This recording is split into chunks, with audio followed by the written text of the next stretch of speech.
Thank you very much, Claire, and to the Dugan sisters, thank you very much, and to all of you for braving the cold, wet weather out there to be here.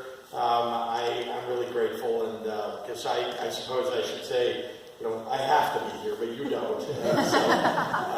So it is meaningful. Thank you. I thought about how I should begin the evening, and I wanted to just go back to something. I'll tell you a little about me personally, and then we'll talk about some issues and things that I think matter to the state, and then I really want to have a dialogue with all of you, so I hope you all have your questions ready. I'll begin by just saying I've been married for almost 25 years now to an obviously incredibly tolerant woman who has been my partner in everything in our lives from the day I met her to today. And we've got two great kids, a 15-year-old daughter who's a cross-country runner. Actually, she's been state ranked in Illinois. She obviously gets her athletic ability from me.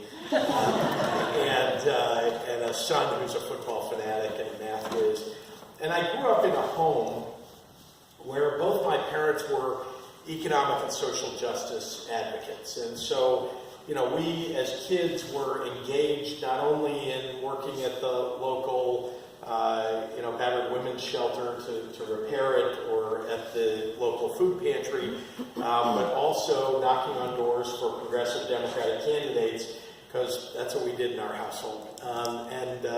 Back then, 11 years old, knocking on doors. Even younger than that, I was licking stamps and envelopes back when you did that.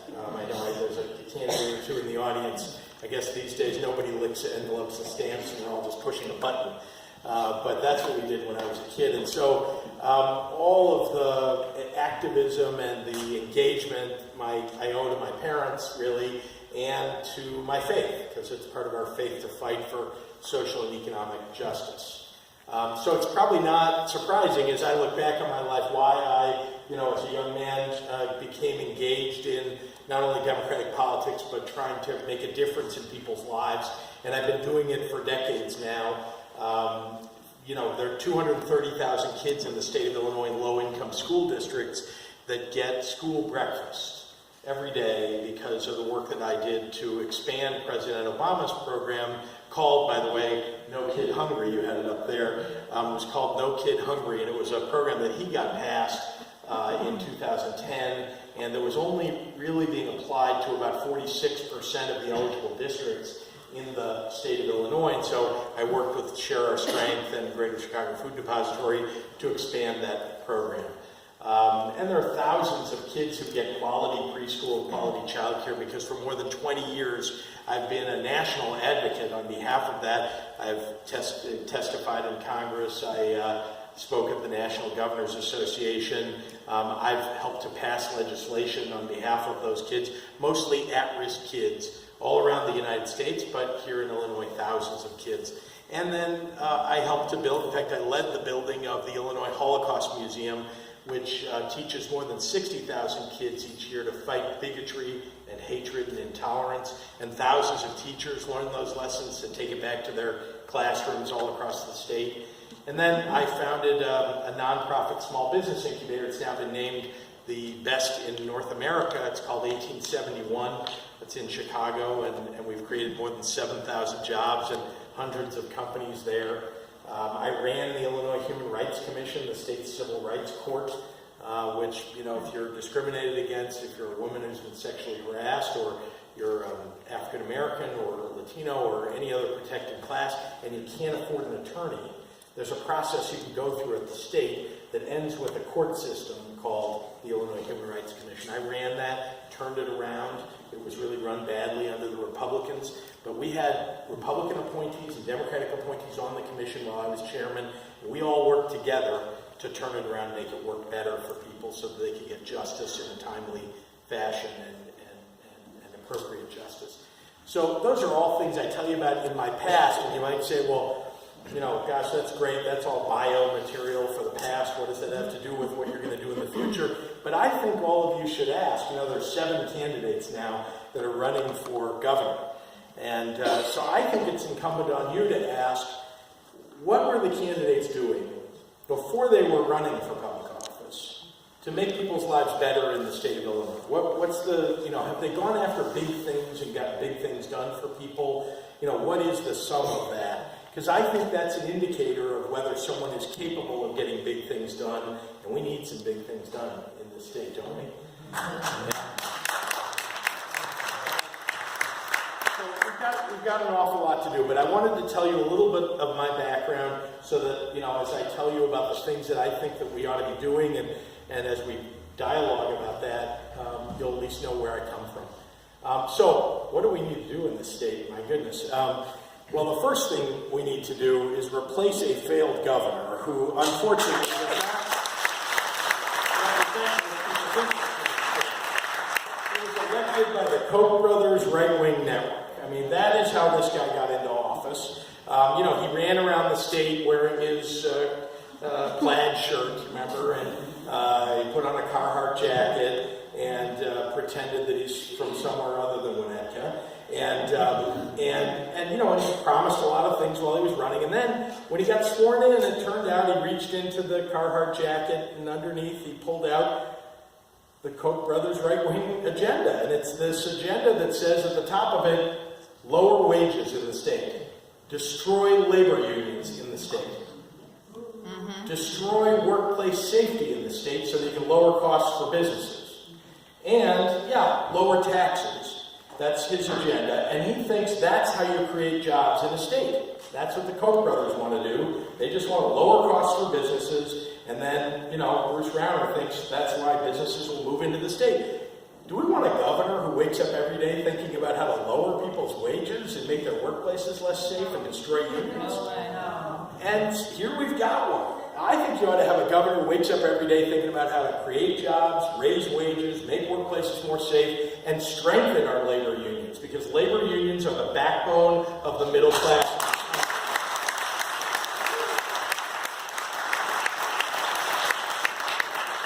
And we've got some real priorities we've got to go after. I mean, of course we've got to balance the budget. Apparently this governor doesn't know that. He never did introduce a balanced budget.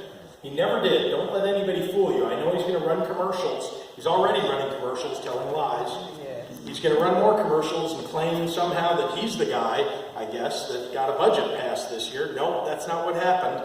It was 10 Republicans who joined with Democrats because the 10 Republicans finally got sick and tired of Bruce Rauner.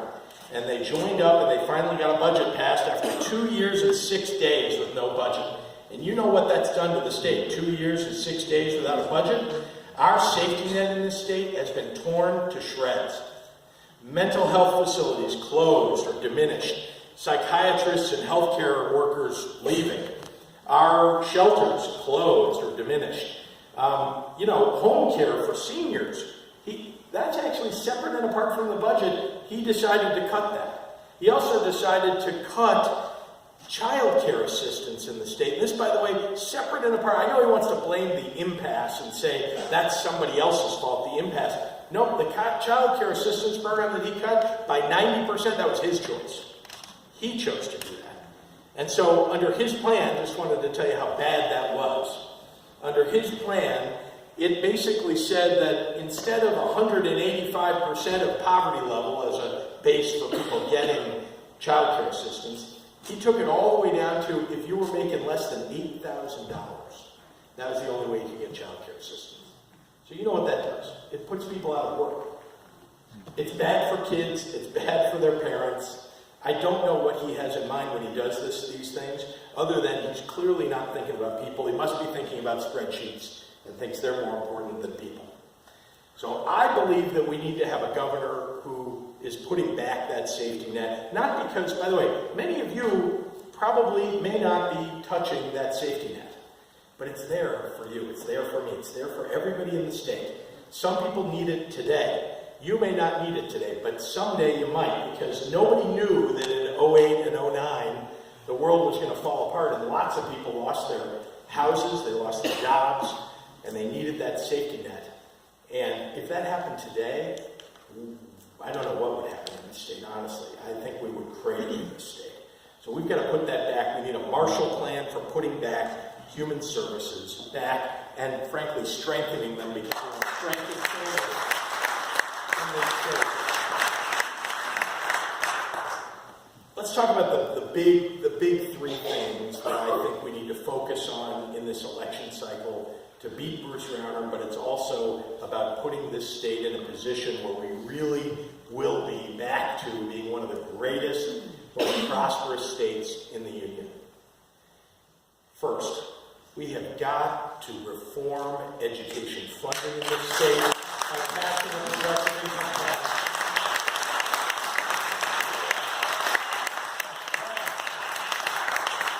Just to give you some, thing to think about and why we're so far behind. By the way, we're 49th or 50th among the 50 states in state funding for education. About a quarter of funding for education in this state comes from the state, and about almost three quarters, comes from property taxes. In the average state in the United States, about half comes from the state and half comes from local property taxes. That's why local property taxes just keep going up and, are too high in this state. The average state is about double where we are in terms of state funding. What is the problem? Well, first, we haven't had legislators who actually were focused on education funding and thought that was a priority in state government. Second, though, and this is really big, we have an antiquated tax system. This flat tax almost every other state's gotten rid of a flat tax system. So a progressive tax system is what we need in this state in order to fund the kind of priorities that we have, including our K-12 education. But it's also about investing the right way in our education system.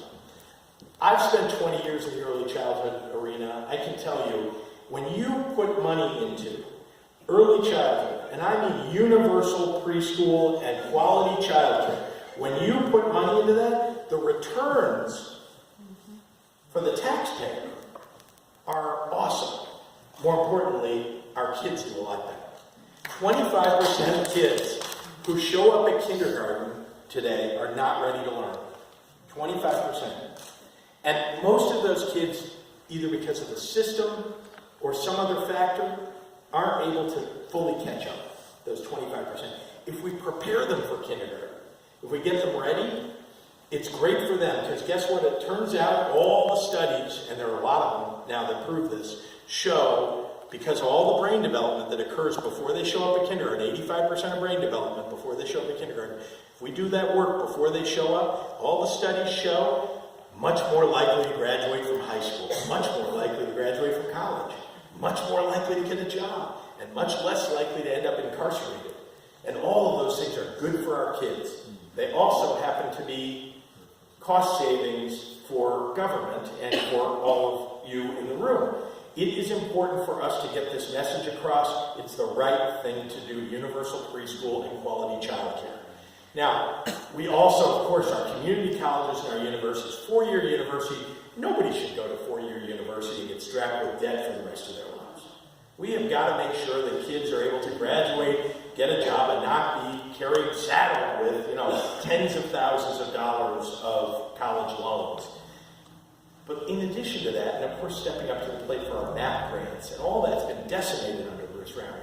The faculty have had to leave the state. Many kids have chosen to leave to go to school somewhere else, some other state, because they can get a better deal at another university. And the result of that is, of course, they don't come back. Most of those kids don't come back to the state of Illinois. And those are those are our kids. And they're also our economic future. They're the future of our state. We can't let them go. We want them to stay in the state. We should be funding our education system, four-year colleges. Remember why businesses create jobs in this state, why people have historically wanted to. It's because we have the best educated, most dedicated workforce in the entire nation. That is true. That is why companies have wanted to create jobs here, and the companies that are here have done that because of that. We've got to invest in our system and not divest, and that's what Bruce Rauner has been doing. And then our community colleges, I just want to make one quick comment about this. You know that technology has changed every job. And the result of that is your job is moving. It's changing, evolving all the time. When my parents graduated from high school and from college, they could graduate and not go back to school. And they could hold the job function that they had for their whole lives. Yours too. But today, that's not true, because the skill set that you need 10 years later is slightly different. It's changing. So we've got to make sure that we've got lifelong learning available to people in the state. And that's what community colleges are so good at, if you ask me. We've got to invest in our community colleges and make sure it's available to everybody. Education. Healthcare. My goodness. Talk about, you and I met at a healthcare rally. We've been fighting Donald Trump. I've been fighting Donald Trump for, 2 years, I guess, now. There's no candidate running for governor, by the way, that fought harder than I did to beat Donald Trump last year. I ran around to multiple states. I knocked on doors, what I've been doing since I was a kid. Phone banked. I raised money. I gave money. And I was on national television several times calling what he is, what he's proved to be over the last 8 months.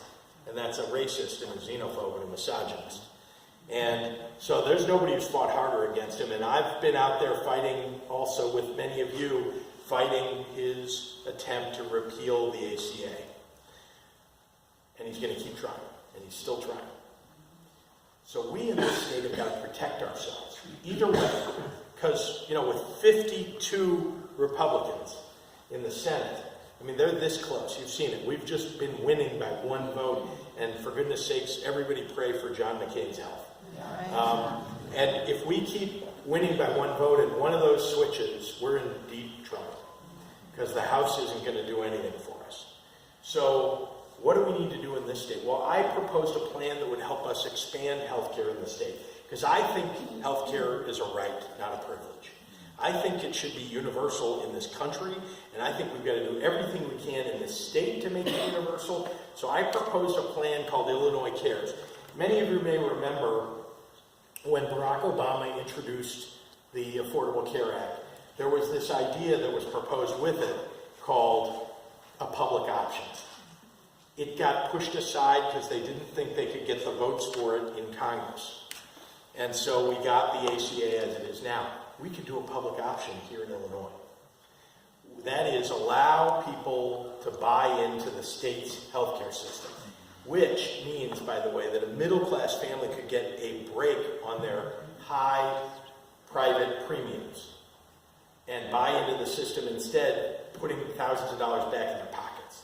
And people who are striving to get to the middle class, who don't qualify for Medicaid, will be able to buy this cheaper program. Both of those things will increase the number of people that are covered and put money back in people's pockets. I think we ought to begin with that and move significantly toward a universal system.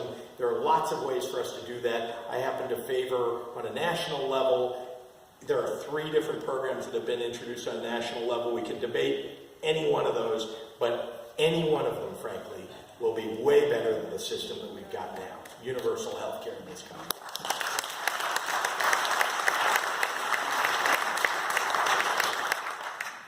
Jobs. And then I'm going to be quiet and we'll take questions.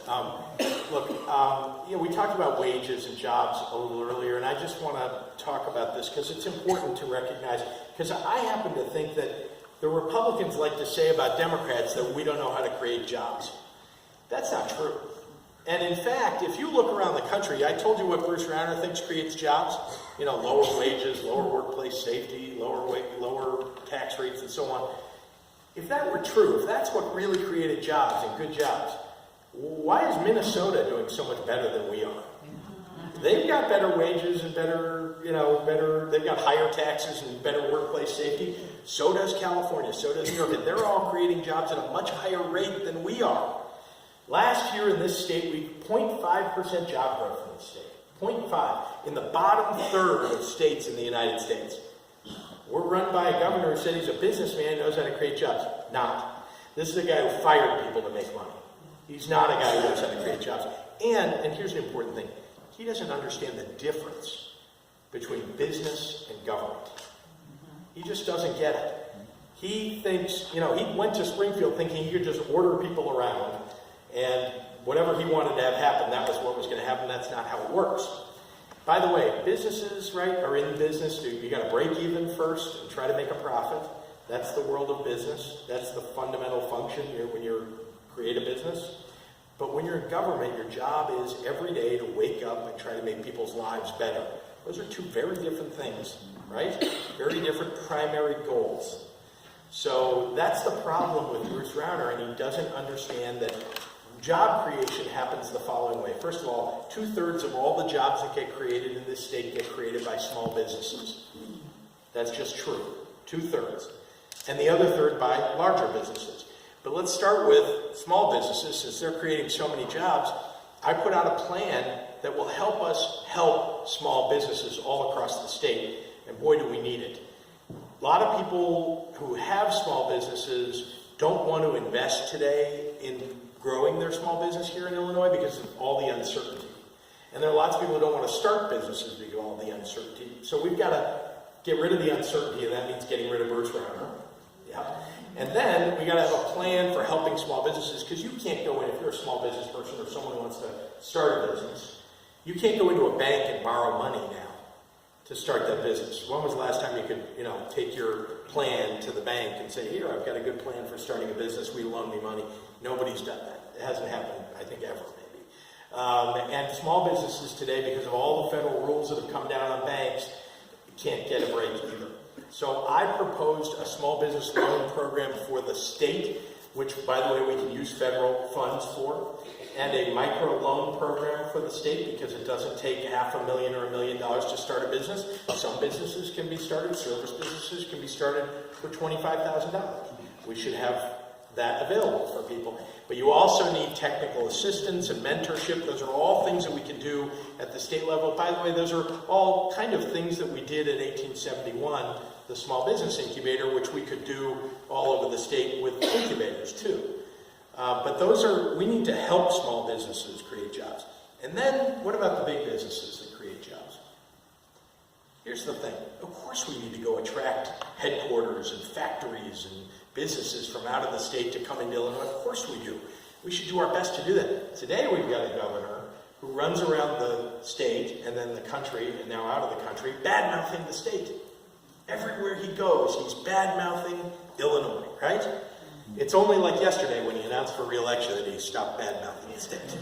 Well, great, except, so the result is no jobs have been created, almost no jobs under Bruce Rauner. In fact, during this year, we've lost jobs in Illinois. So we need a governor who's actually going to go out and attract business. And when they go on their tour to Asia, like he did, you don't badmouth Illinois. You actually try to attract them and get them to move here to create jobs. Those are all very important. We need to create jobs created by people who are here in Illinois, building that, and we need jobs to come in from outside of Illinois. We do not need to do what Bruce Rauner says, which is lower wages in this state in order to create jobs. That's a bad idea. So, education, healthcare, jobs, these are all things that we need to focus on when Bruce Rauner is defeated in November of 2018. I hope you'll join me in that effort. And I promise you, I will fight hard for working families to put you back in charge of this. I'd be happy to take questions. I don't know if they're coming through you or... Yeah, they're going to come through me, okay. And I probably should have taken a second mic. Or I'll just share. We'll share. I will share. And I'm pretty loud, right? So, and if you've got an extra question, Betsy, you want to pass it up? And I'm going to try and filter out, I've categorized things by, we've got education, right? Thank you, and I'll add this one in. Definitely just some of the things that you'll be getting, and I'll add these in as we talk. Obviously, we're going to talk about the economy. I'm going to try and weed out anything that Mr. Pritzker's already addressed. We're going to talk about education. We're going to talk about your finances, and we're going to talk about the climate. We've got a whole range of things here. So I think you already mentioned your support for the progressive income tax in Illinois. So as a group who studied Chicago is Not Broke and those issues, we're glad to hear that. But another issue that could bring revenue to Illinois is the transaction tax for the traders, the so-called Wall Street tax. Do you support that? It's our understanding that it would help our revenue immensely and it wouldn't hurt the traders at all. Do you support it? And if not, why not?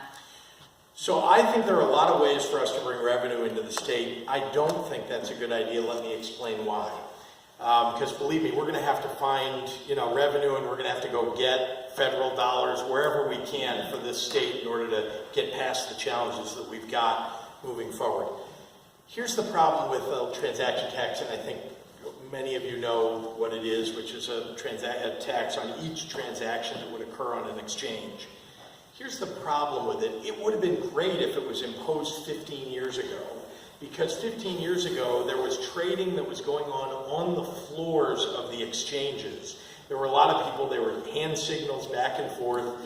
You may have known people who were traders, a very common kind of thing for people to go into, and we could have done it back then. The problem today is that all of that trading has moved online.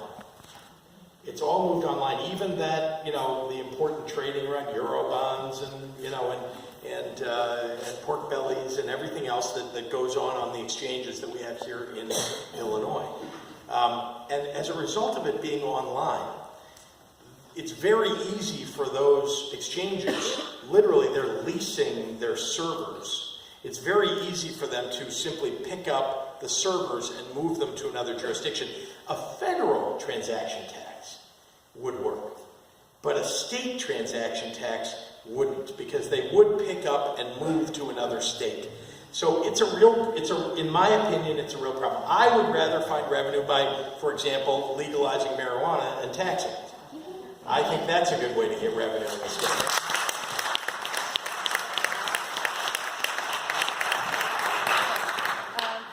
Well, one thing we talked to, jump right in there. Thank you for answering the next question. Oh, okay. The question from the public here. Representative Madigan's law firm counsels business on how to reduce their tax burden. Do you see this as a conflict of interest, and what would you do about it? Yeah. So I think we got to examine all the conflicts, not just the tax lawyers that are representing people on property taxes, but think about the system that we have in Illinois, where we've got state representatives and state senators that have jobs separate from their job as a state rep or state senator. And the result of that is that you could have a conflict in almost any job, right? I mean, if you think about it, we have rules and regulations and laws that we pass about growing Christmas trees in Illinois. And if you happen to be a Christmas tree farmer, should you be allowed to vote on those things if you're a Christmas tree farmer? I don't know, but I'm saying I think that there are conflicts all across our state legislature, and that we should be looking at every bit of that, including, by the way, campaign finance reform, because I think those things go hand in hand. If you want to get the corruption out of government, you've got to ask, is Citizens United working for anybody? No. Is the $250,000 threshold in Illinois, I don't know if you know how the system works, you have to live by, if you're a candidate, you live by a cap on contributions that you can accept unless somebody in the race writes a check for $250,100 or more. And then all the caps come off of everybody, and then it's a free-for-all. And not me, another candidate wrote the check for $250,100, and that the caps came off. It's bad system. And by the way, Bruce Rauner wrote himself a $50 million check in December to kick this thing off. So we've got to make sure that we get campaign finance reform, as well as look into all of the conflicts that may exist among legislators and state senators, and, in my opinion, prohibit them from voting on issues that are directly benefiting them in their businesses. Could I just make a comment about it earlier? I mentioned marijuana, and I just wanted to say two There was a question things there about legalization, so if you'd like to expand on that. Good, if you don't mind, because I don't want us to get hung up as much on the money, although I said it that way. I don't want us to get as much hung up on the money around legalization as I do, at least focusing on the other two really important things that we'll accomplish. And there may be 3 or 4 other things we could accomplish by doing it. But the two I want to focus on, other than the tax revenue, which could be $350 to $700 million per year, that's the estimate that's come out for legalization in the state. And by the way, the chief sponsor of that bill is one of my big supporters, and was also the chief sponsor of HB 40, which I was very, very involved in gathering signatures. I know you were too. And it's been a very important issue to me for decades now. I've been engaged in women's health for that long. But I raise it, there are two other issues. One of them is the issues around criminal justice reform. You know, yeah.